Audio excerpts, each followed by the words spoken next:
I'm here representing the CSEA and the county employees at the public nursing home. We're opposing the proposed sale of the home. Taxpayers stand to lose millions in federal tax dollars through the IGT. The residents could be displaced miles from their families. The local economy is losing millions, potentially through the loss of the salaries of the county employees. I know that everyone's heard a lot about what's going on at the county home, and what's going on down there is just kind of indicative of what we've seen going on across this country. All of a sudden, people who have decent jobs and work hard are supposed to give that all up. They're supposed to work for less, they're supposed to work harder, they're supposed to get no benefits, they're supposed to get no health care because somebody wants to profit from their work more than they're profiting now. That's what that's all about. Sell it off. We used to be considered public employees. Before that, we were considered public servants. Now we're considered public enemy number one because we dared to sit to a table and bargain for what we considered was fair treatment. We dared to say we have rights as middle-class America to be treated decently.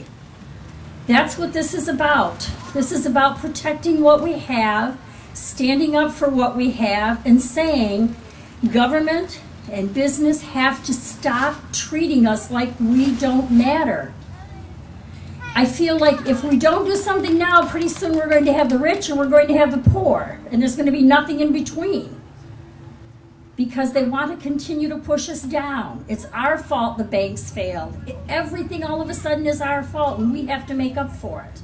Save our county home! Save our county home! Save our county home! The county home workers are caring, efficient. It's a clean facility.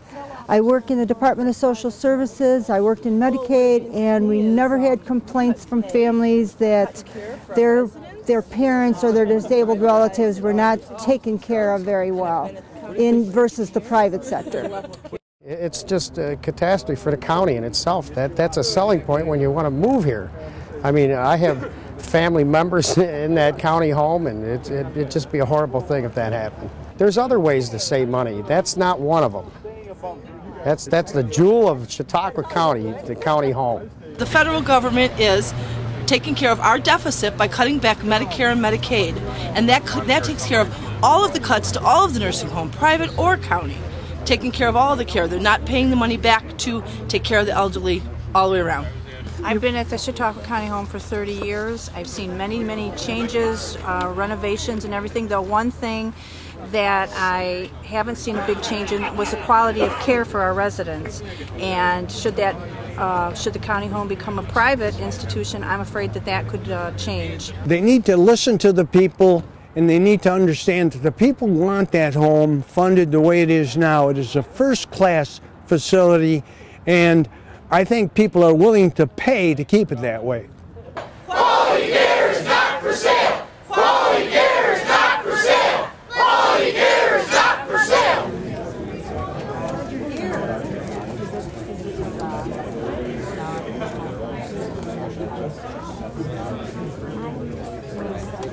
We're here tonight to oppose the sale of our Chautauqua County nursing home. I have petitions here for you with the signatures of nearly 3,000 people that agree with us. It was encouraging to hear Mr. Ahlstrom state that he thought the process of selling the county home is being rushed.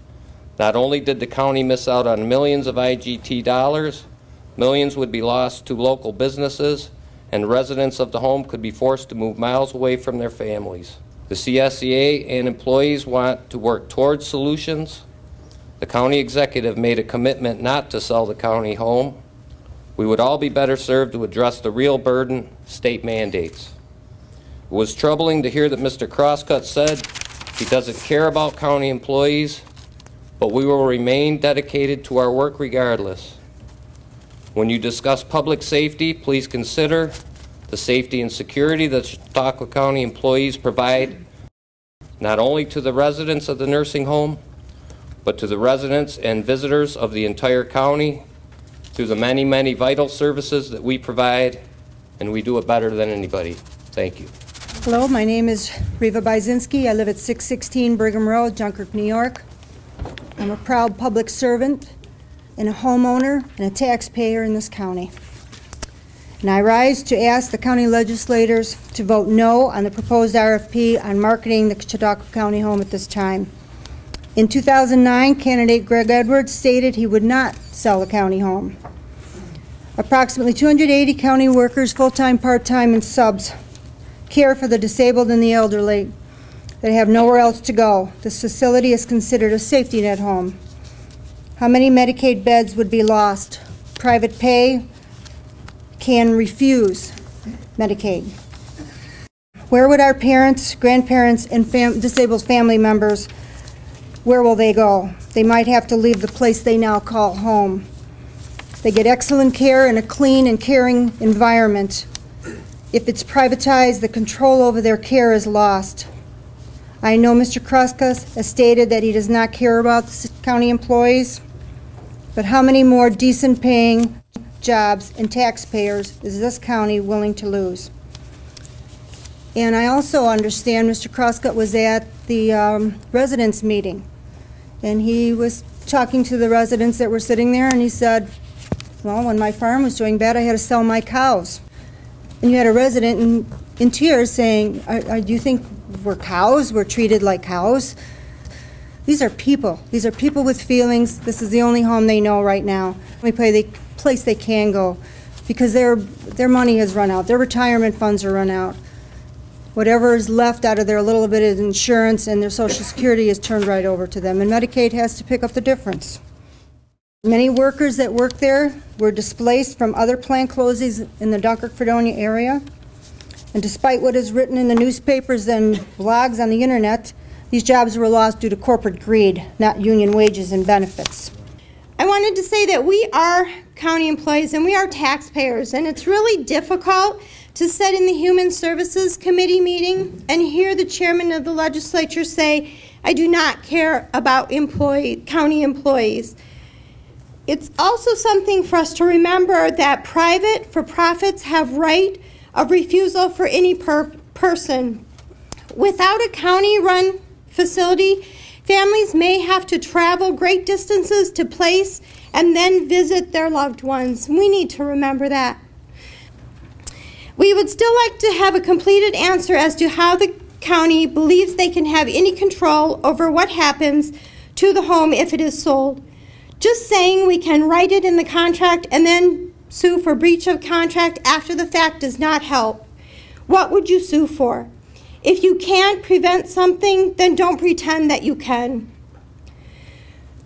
The second one is, do you expect that Marcus and Millichamp, who only will make money if there is a sale, will invest any time in researching, promoting, or doing an appropriate analysis of all the alternatives, such as a lease, a study on just making changes to the home, or a public benefit corporation? Quality care is not for sale. Quality care is not for sale. Quality care is not for sale. I'll tell you what unions stand for. Fair wages, fair health care, fair benefits, middle America being treated like human beings in this country and being treated fairly. Middle America, unions don't ask to be the 1%. They ask not to get tromped on by the 1%. That's what they ask for.